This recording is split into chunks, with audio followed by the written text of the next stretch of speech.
Welcome back to the Feed Podcast.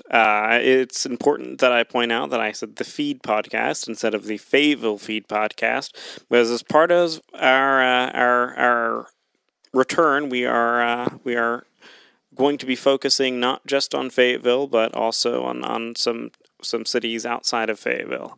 I'm the editor, James Johnson, and I'm here with Ed correspondent Jamie Baxley, and this is the first I've heard of this. This is the first you heard that we were taking that Fayetteville we were expanding. Yeah, really? Yeah. Seems like I mentioned that a lot. Yeah, this is a hell of a way to let someone know. Could have sent out a memo or something. Is this honestly Kind of the startled, first time you've yeah. heard this? Yeah. Have you seen the site? Did you read my column on there? What? No, I never read your column. Okay. Well, we are here at Digital Wave Audio Studio. Neither does anyone else. Am I right? What? we are here at Digital Wave Audio Studio on 127 Maxwell Street in Fayetteville, North Carolina, with the it's actually traditionally, and Jamie says the part about Andy. Oh, it's been so long. Oh man. Yeah. It's been long. With the wonderful Andy Powell. Pew. Yeah. Powell. I gotta get back into the rhythm. It's been how long has it been since our last podcast? It's been well, there was I think it was 1985. I know Acid Wash Jeans were in. Yeah. And Right. I think Titanic was big in the box office at the time. Yeah. I think our musical guest was Third Eye Blind. Yeah. That, that was, if that pretty helps. that was a get for us actually. But I guess not so impressive these days.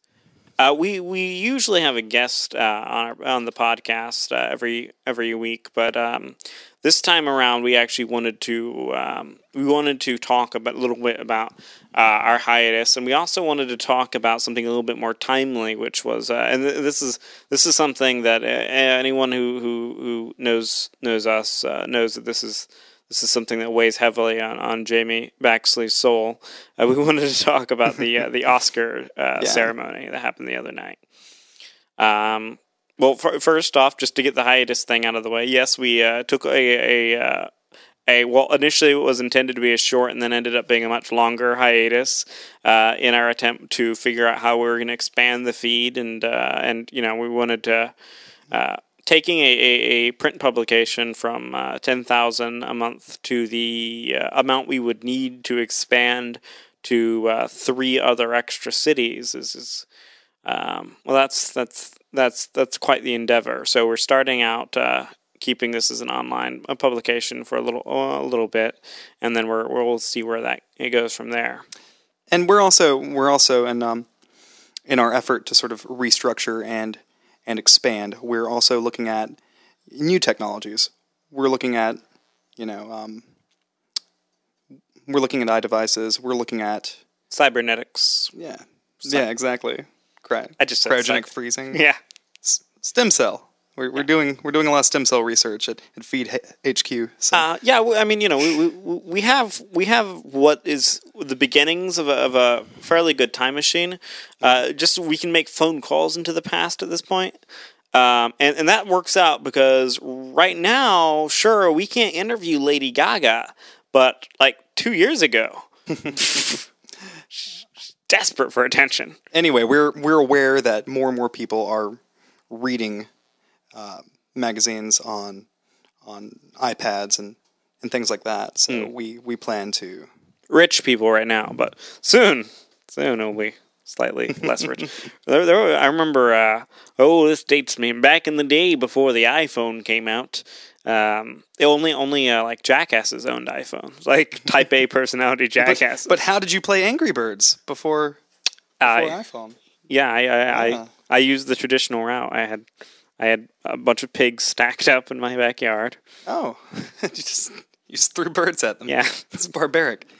Well, PETA got involved, and so I had to stop. All right, well, enough rambling. Let's... Oh, yes, we wanted to talk about the 2011 Oscar celebration. Right. Which I do believe was probably one of the worst. Would I be safe to say that one of the worst in the past? I would say past few probably years. Probably, absolutely. Which is sad because there's this sort of trend going on with the Oscars where every year, you know, they got a little more edgy. Yeah. You know, like every year, you know, you'd see films that I thought for sure this would be the nipple slip year. yeah. This would be the year a nipple would slip, but they actually sort of regressed and Right. and went back to their sort of I guess little old lady ways of nominating people just for playing the Queen of England. That definitely happened. It was a good night for Which old is Hollywood. Weird because the Queen of England, let's be honest, doesn't seem like that hard a role to play. Well, anyways, as you're probably aware by now, The King's Speech took Best Picture, and earlier in the year, the Social Network appeared to be like the obvious front runner for Best Picture, and I guess and Roger Ebert he has a theory about it. It's his persistence of memory theory, where The King's Speech came out, you know, much later in the year, and you know when it hit, people I guess the Social Network was starting to fade in people's memories. And I don't know. It'd be interesting to see what would have happened had The King's Speech been released. Yeah. Earlier in the year, because honestly, it's not a very memorable film. It's not, you know. Well, I don't know. I have a lot of things in the film that I remember. I remember it feeling a lot more intense than it actually was. But yeah, I don't know. I think that this is just sort of, you know, I think if it were left up to maybe the younger people in the Academy, the Social Network probably would have taken it home. It was it was because let's be honest, it was against those two. Even though there were 10 Best Picture nominees, the real fight was between those two films. It was a very symbolic fight in a lot of ways, because you know you had this film which represented sort of, you know, new Hollywood, you know, with an iconoclast director and sort of a iconoclast. I don't know if you could describe Alan Sorkin as iconoclast, but he's definitely he definitely has a very edgy style, you know.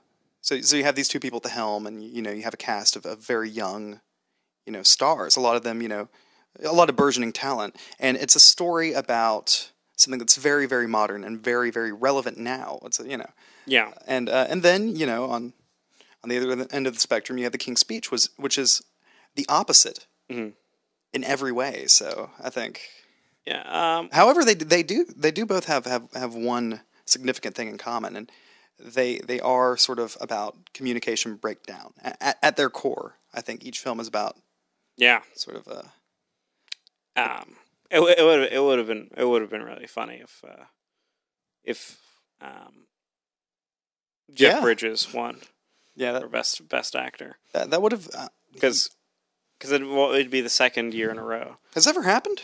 I don't know. I don't have Wikipedia in front of me right now, but Well, while I'm checking on that, I actually was lucky enough to watch the Oscars at the Cameo every year.